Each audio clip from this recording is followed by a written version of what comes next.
As opposed to the other plays we've reviewed this semester, Rent is a very diverse cast of characters. Instead of being all about race, love, or current events, it is about a group of people just trying to make a living in lower Manhattan's East Village. Each character has their own dreams and personal issues they try to deal with. Some achieve their goals, others do not, and the cast finds out what they wanted was their family of friends.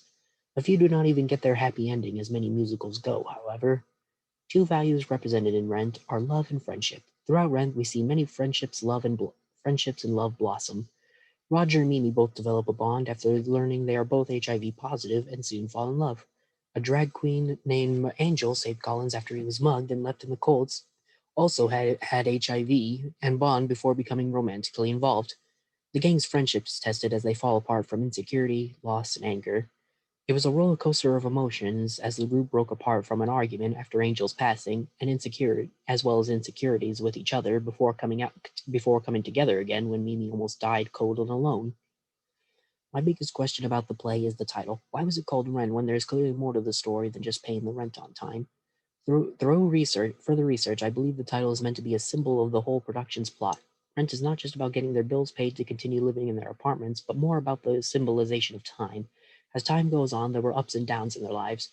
Time also represents how much longer most of the cast has left due to HIV. For example, Roger wants to get in one last song before HIV takes him, and spend the time he has left with his loved ones, including Mimi. As the group shares one last line, "There's no day like today," and ends with their song Finale B. The finale helps to sum up the plot and how far they have come since their troubles began a year ago, but have mended friendships, as including relationships, for what time they have left together. Throughout Rent, there are many depictions of sexuality, drugs, STDs, and everyday tasks like paying the rent. The way the play is structured helps to reinforce conventional understandings as it mimics the lives of those living in poverty and down on their luck.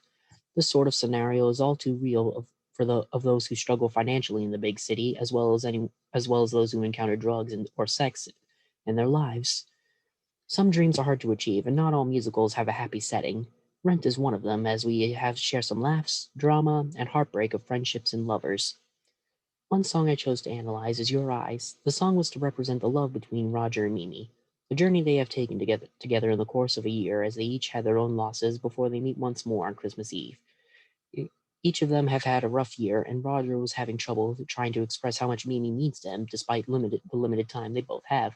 He did not leave her because of jealousy, but because he did not want to lose someone close to him to HIV again after his last girlfriend killed herself when she had HIV. His song Your Eyes was to confess what he felt about Mimi before they got too sick, and the song seems to reach her in her state as she escapes a near-death experience, and they share a kiss as the play ends with one final song that sums up their experiences. Two questions I have for you is: does Rent have a personal effect on you? Did Rent's plot have a way of reflecting life for those who live in poverty like the cast? And two, in relation to other performances we have witnessed, do you believe the play needs to be updated for current audiences, or it's fine the way it is? Thank you for watching. I hope you have a pleasant